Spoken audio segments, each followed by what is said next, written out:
तो श्रोताओं, आज मैं बातचीत करने जा रही हूँ योगा के विशेषज्ञ रतन ठाकुर जी से। रतन जी, रेडियो हिंदुस्तान में आपका बहुत बहुत स्वागत है। मैं चाहूंगी कि हमारे श्रोताओं को आप स्वयं अपना संक्षिप्त परिचय दें। सभा जी नमस्कार, धन्यवाद और दर्शकों को भी धन्यवाद, उनका स्वागत। परिचय तो आपने बता ही दिया है। मेरा नाम रतन ठाकुर है और मैं योग के क्षेत्र में 25 वर्षों से लगभग सीख रहा हूँ, सिखा रहा हूँ। सीख इसलिए रहा हूँ कि ये विषय इतना गूढ़ है जी। यही नहीं, हर एक विषय गूढ़ होता है, योग ही नहीं, हर एक विषय अपने आप में गूढ़ होता है। तो योग तो बहुत ही गूढ़ विषय है और अभी भी मैं सीख रहा हूँ। प्रतिदिन नए आयाम पे को मैं अध्ययन जब करता हूँ, पुरानी पुस्तकें पढ़ता हूँ तो नए नए आयाम सामने आता है। फिर लोगों के साथ जब काम करता हूँ उनको जैसे मेडिटेशन में या फिर आसन में या फिर प्राणायाम में, तो एक नया अनुभव भी प्राप्त होता रहता है। बिल्कुल। इसलिए मैं कहता हूँ कि सीख रहा हूँ मैं और सिखा रहा हूँ। तो ये आपकी विनम्रता है कि इतना ज्ञानी होने के बावजूद भी आप ये बात कह रहे हैं कि आप सीख रहे हैं, तो ये बहुत बड़ी बात है। और शायद ये योग का ही प्रभाव है कि हमारे अंदर ऐसे संस्कार डेवलप करते हैं, विकसित होते हैं। तो बहुत अच्छा लगा जानकर कि आप इतने सालों से योग के क्षेत्र में काम कर रहे हैं और निश्चित रूप से आपने कई लोगों को कई तरह की समस्याओं से निजात दिलाई होगी। तो ऐसा है रतन जी कि आप और हम सभी लोग जानते हैं कि आजकल की जीवन शैली जो है ये बहुत भाग दौड़ वाली है और सभी जगह पे टारगेट ओरिएंटेड काम हो रहा है आजकल, चाहे प्राइवेट संस्थान हो या सरकारी ऑफिस हो। सभी जगह अब लोग वाकई काम करते हैं, मेहनत से करते हैं। तो ऐसे में सभी कर्मचारियों को तनाव होता है। और यदि हम महिलाओं की बात करें तो उसकी साड़ी मेरी साड़ी से सफेद कैसे, ऐसी छोटी छोटी बातों से भी महिलाओं को तनाव हो जाता है। तो मेरा आज का ये सवाल है, हमारे दर्शकों को आप बताएं, हमारे श्रोताओं को, कि योग के माध्यम से जो हमारा जीवन का तनाव है, तनाव नहीं होगा ऐसा नहीं कहा जा सकता है, तो तनाव को नियंत्रित किया जा सकता है, कम किया जा सकता है। तो क्या हमारे योग में ऐसी कोई व्यवस्था है या ऐसे कुछ आसन हैं जिनसे हम जो आम जीवन के तनाव है उससे हम छुटकारा पा सकते हैं या उसको कम कर सकते हैं? बहुत सारा प्रश्न एक साथ है इसमें। तो सबसे पहले तो हमें समझना होगा कि तनाव है क्या। जी। आजकल एक शब्द निकला है, स्ट्रेस मैनेजमेंट, यानी तनाव प्रबंधन। जी। तो तनाव का कोई प्रबंधन हो नहीं सकता है। अच्छा। क्योंकि दुनिया में सबसे अच्छा मैनेजमेंट करने वाली जो समाज है, सोसाइटी है, वो अमेरिका है आज के डेट में, यूएस है। अच्छा। वो भी तनाव प्रबंधन में फेल है। तो तनाव का कारण क्या है कि हम तनाव के मूल को ही नहीं समझते हैं। तनाव दो प्रकार का होता है, एक तो कहते हैं स्वाभाविक तनाव और अस्वाभाविक तनाव। स्वाभाविक तनाव ये है कि जैसे आपने बताया कि आजकल आपाधापी ज्यादा है, लाइफ में ज्यादा पाने के लिए अपनी क्षमता से अधिक काम करते हैं जी। रात में काम करते हैं, दिन में सोते हैं, खाने के समय खाना नहीं खाते हैं, नहीं खाने के समय खाना खाते हैं।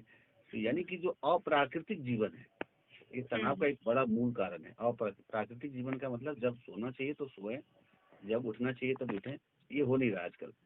और बिल्कुल इसका कारण है कि जो आपने कहा टारगेट ओरिएंटेड, सभी काम में, चाहे वो मार्केटिंग हो, चाहे प्रोडक्शन हो, चाहे स्कूल में शिक्षक हो, उनको भी टारगेट दिया गया है। बिल्कुल, कम से कम और भी इतर पढ़ाई से इतर भी कामों से कराया जाता है, जैसे कि जानवर को गिनना, खिचड़ी खिलाना, बच्चों को खाना खिलाना या बच्चों को गिनना। अब आजकल पेंडेमिक में भी उनको काफी ड्यूटी दिया गया, सिर्फ टीचर को नहीं, डॉक्टर को, सबको, हर एक प्रोफेशनल को।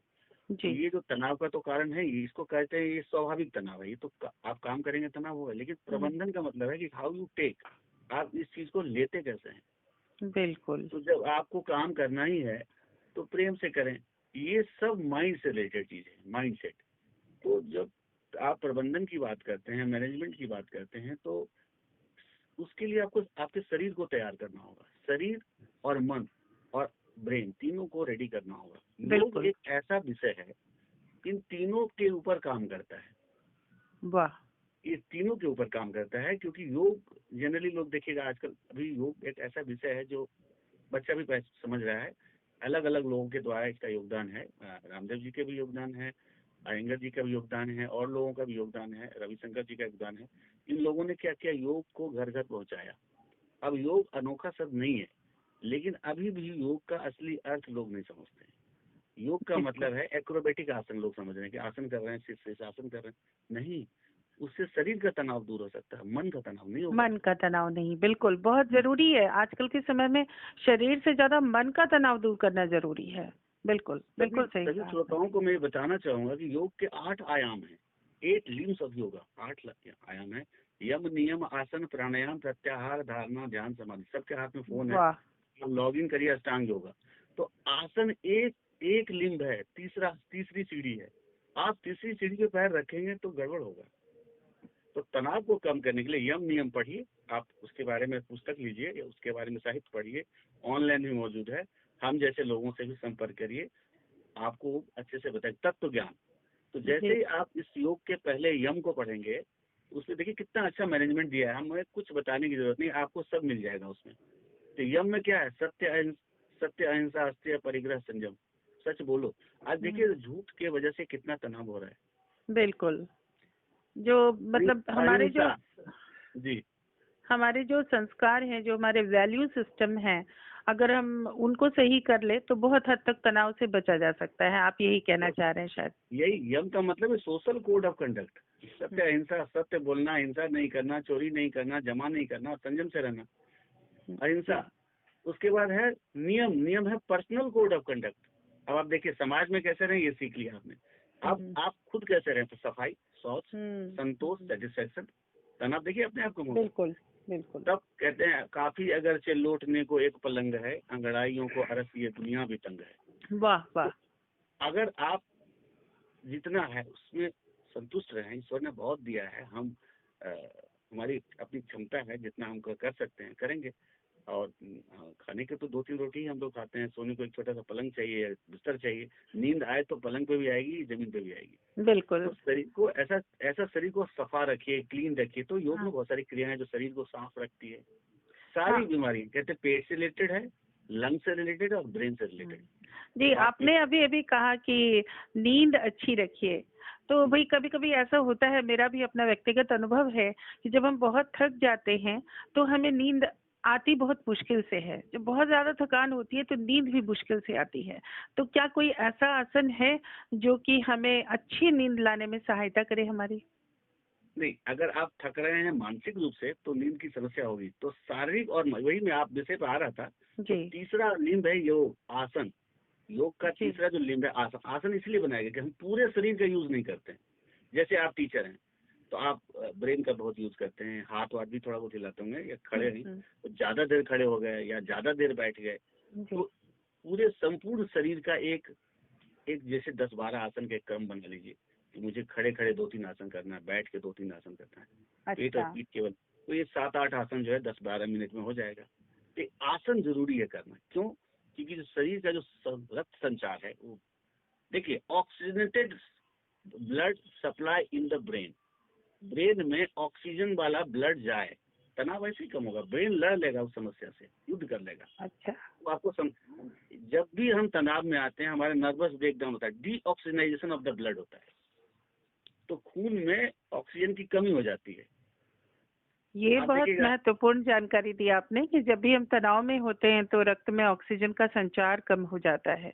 बहुत बहुत देखिएगा महत्वपूर्ण जानकारी आपको है। पॉलीफेजिया होता है, ज्यादा भूख लगता है उसमें, या फिर बिल्कुल भूख बंद हो जाता है, ये ऑक्सीजन की कमी से होता है। तो जी। इसलिए जब आप आसन करेंगे तो रक्त संचार अच्छा, उसका प्राणायाम करेंगे तो इंडोक्राइन डिसऑर्डर दूर होगा। जैसे लंग्स हो गया, मतलब फेफड़े हो गए, मतलब हिंदी में बोलता हूँ फेफड़ा कहते हैं उसको, और किडनी हो गया, आपके हार्ट है, हृदय, उसका ब्रेन है, और भी बहुत सारे ग्लैंड्स है जिसका आसन से उतना जल्दी लाभ नहीं होगा, देर से लाभ होगा। प्राणायाम से तुरंत लाभ होगा, एंड टू एंड। जैसे कोई कपालभाति करता है, ये तो प्राणायाम की क्रिया है, क्रिया है। तो कपालभाति का क्या फायदा है, वो भी ब्लड सिर में भेजता है। दूसरा पेट को चलाता है, तो आपके जो पेनक्रियास चल जाएंगे, आपके जो ओवरी ग्लैंड है वो ऑन हो जाएगा, आपकी इंटेस्टाइनल एक्सरसाइज हो जाएगा आपके। तो कोलेस्ट्रॉल के लिए अच्छा है, शुगर के लिए अच्छा है, ये सब चीज अच्छा अगर कंट्रोल है। थायराइड के लिए बहुत अच्छा है, किसी को थायराइड की प्रॉब्लम हो वो कपालभाति मेडिसिन। तो उसके बाद वहां से फिर कुछ प्राणायाम आप कर लीजिए, जैसे नाड़ी शोधन कर सकते हैं। नियम ही है नाड़ी शोधन, नाड़ियों का सफाई। 72,864 नाड़ी जानो, नाभि को जड़ पहचानो। तो सारे शरीर में इतने हजार नाड़ियां हैं और वो लगभग कई लाख किलोमीटर है। उसकी सफाई कैसे करें, बाहर से तो नहीं कर सकते हैं। तो नाड़ी शोधन प्राणायाम है, उसका सीखना पड़ेगा आपको। तो बाएं से सांस लेना रोकना, दाहिने से छोड़ना, दाहिने से सांस लेना रोकना, बाएं से छोड़ना। सिंपल, आसान है, कोई भी कर सकता है। इसको 5 मिनट कर लीजिए, देखिए कितना आनंद, कितना स्फूर्ति, कितना आपको फ्रेशनेस का अनुभव होगा। तो मतलब इस प्राणायाम के माध्यम से हम अपने शरीर में ज्यादा ऑक्सीजन पहुंचा सकते हैं। उससे आप तनाव से लड़, मेरा विषय तनाव से लड़ने का जी, तनाव से लड़ने का आज का विषय है तनाव जी। तो मैं जो भी बता रहा हूँ वो तनाव, जैसे आसन है सिर झुकाने वाले विपरीत करनी, यानी जो भी अंग है उसको उल्टा करिए, यानी सिर ऊपर रहता है उसको नीचे करिए, हाथ से पैर छूने वाला आसन। मान लीजिए उसको बैक पेन है तो वो ऐसा नहीं कर सकता है, आगे नहीं झुक सकता, वो पीछे जाएगा। अच्छा, वो कटी चक्रासन करेगा, वो ताड़ासन करेगा, यानी जो मसल जिस स्टेट में है उसको थोड़ा स्ट्रेच करना, खींचना, उससे सारी जगह सर्कुलेशन अच्छा हो जाएगा। जी जी। फिर प्राणायाम कर लेना, उसके बाद ध्यान करना, मेडिटेशन का। सीधे ध्यान नहीं लगेगा, सीधे ध्यान नहीं लग सकता है जी। ध्यान किसी ध्यानी व्यक्ति के साथ बैठकर ही लग सकता है, गृहस्थी में ध्यान नहीं लगता है। इसलिए किसी शांत और अनुकूल जगह में 5 मिनट से शुरुआत करिए। अच्छा। तो तनाव प्रबंधन के लिए ये योग के थोड़े आसन करिए, थोड़े प्राणायाम करिए। प्राणायाम में मैंने बताया आपको कपालभाति थोड़ा हो जाए, थोड़ा नाड़ी शोधन हो जाए, या जिसको आजकल अनुलोम विलोम कहते हैं। सिंप्लीफाई वर्जन ऑफ नाड़ी शोधन इज सिंप्लीफाई वर्जन है, खाली लेना छोड़ना, बाएं से लेना दाहिने से छोड़ना, दाहिने से लेके बाएं से छोड़ना। तो ये एक हो गया। उसके बाद भ्रामरी प्राणायाम एक्यूरेट पिन पॉइंट करेक्ट इसका उपाय है। भ्रामरी है, कान को बंद कर लें, तो सारी उंगलियों को आंखों के सामने रखें, मुंह बंद रखें और मुंह बंद करके ओंकार का उच्चारण करें। देखिए ध्यान दीजिए हमारे श्रोतागण, ओम का कोई रिलीजियस महत्व नहीं है, सिर्फ इसका साइंटिफिक बैकग्राउंड भी है। ये प्रणव है, बिल्कुल। इसका उच्चारण करिएगा तो महाप्राण ध्वनि, यानी आपका ब्रेथ का हाईएस्ट लेवल जाएगा जी। तो खर्च होगा, यानी खर्च जब ज्यादा हो, जब एक्सेल ज्यादा करेंगे तो स्वाभाविक है कि ऑक्सीजन वाला वायु ज्यादा इनहेल कर पाएंगे, इनहेल भी ज्यादा कर पाएंगे, बिल्कुल। तो ऑक्सीजन बढ़ेगा, ऑक्सीजन बढ़ेगा तो जो मैंने पहले कहा आपको, ऑक्सीजन का मात्रा बढ़ेगा। आप चाहें तो कुछ 11 बार भ्रामरी करने के बाद आप ऑक्सीजन माप सकते हैं, आपका बढ़ा हुआ महसूस होगा आपको, हाथ का इमीडिएट आपको फील होगा। तो ये तो आप योग की कुछ क्रियाएं कर सकते हैं, सूर्य नमस्कार कर सकते हैं, लेकिन उसमें कंडीशन अप्लाई ये है कि किसी को कोई प्रॉब्लम ना हो, जैसे घुटने में तकलीफ है तो नहीं कर सकते हैं, बैक पेन है तो नहीं कर सकते हैं, घुटने और बैक में प्रॉब्लम नहीं है तो कर सकते हैं, बहुत ज्यादा हाई ब्लड प्रेशर है नहीं कर सकते हैं, सीखना पड़ेगा टीचर के साथ। तो इसमें कुछ कंडीशन है, लेकिन सूर्य नमस्कार कुल मिलाकर एक अच्छा कोर्स है। तो वो एक तरह का पैकेज है जिसमें हर अंग के लिए कुछ न कुछ है, बनाया ही गया विद्यार्थियों के लिए, इसीलिए छात्रों को कि 10-12 राउंड कर ले, 11 राउंड कर ले, तो हर एक राउंड में 12 होता है तो 120 आसन हो जाएगा उसका, और भी 10 ही मिनट में होगा। तो सिर से लेकर पैर तक पसीना आएगा। देखिए आजकल लोगों को स्वेटिंग नहीं हो रही है, बिल्कुल। हाँ, सर्दी में तो ठंड पड़ती है, गर्मी में हम एसी में बैठ जाते हैं, फिजिकल काम है नहीं किसी के पास, 1 किलोमीटर भी पैदल नहीं चलना चाहते हैं। गांव में देखिए आजकल बैटरी की गाड़ी आ गई है, लोग 1 किलोमीटर भी चल नहीं रहा है जी। तो इसलिए स्वेटिंग नहीं हो रहा है। तो बहुत सारा सॉल्ट जो है वो आपके बॉडी में है जी, यानी कि जिसको कहते हैं कि फिजिकल एक्टिविटी, हमें अपनी लाइफस्टाइल को थोड़ा एक्टिव बनाना है, थोड़ा चलना फिरना है, ये भी आप कहना चाह रहे हैं। तो इससे शरीर का तनाव दूर होगा। शरीर जब कहते हैं healthy body is house of healthy mind, तो जब शरीर स्वस्थ होगा तो माइंड भी स्वस्थ होगा, आपका सोच स्वस्थ होगा जी। बहुत बहुत धन्यवाद इतनी सारी जानकारियां देने के लिए, और तनाव को दूर करने के लिए योग में कई सारे उपाय बताने के लिए। और फिर अगली बार अगले एपिसोड में फिर मैं आपसे मिलती हूँ, और उस दिन हम लोग बात करेंगे कुछ खास आसनों के ऊपर। एक आखिरी चीज रह गया है हमारे जी जरूर बताएं जी, जरूर बताएं। सुबह सुबह प्रथम और अंतिम आहार पानी का जरूर लें, जल। अच्छा, बहुत अच्छी बात कही आपने, प्रथम और अंतिम आहार पानी का लें, बहुत बहुत अच्छा। वो भी पानी शरीर के तापमान से गर्मी में 10 डिग्री कम और सर्दी में 10 डिग्री ज्यादा, इससे ज्यादा गर्म और इससे ज्यादा ठंडा पानी न पिए। ना पिए।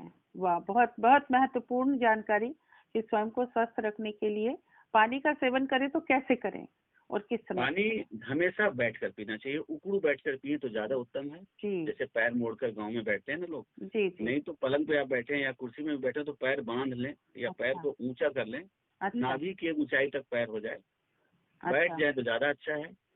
और तब पानी का सेवन करें और बैठे, थोड़ी देर बैठे रहें पानी को। अच्छा उससे पानी जो है वो जो अपान वायु है उस पर प्रेशर डालेगा, यानी आपका पेट साफ होगा। अच्छा। पेट साफ बीमारी माफ। बहुत अच्छा फॉर्मूला है, पेट साफ बीमारी माफ। बहुत जी अच्छा फॉर्मूला। बहुत बहुत धन्यवाद रतन जी आपका। आपने आज बहुत सारी महत्वपूर्ण जानकारियां दी योग के बारे में और उससे किस तरह हम अपने आप को तनाव से दूर रख सकते हैं, तनाव धन्यवाद। प्रबंधन के बारे में। बहुत बहुत धन्यवाद।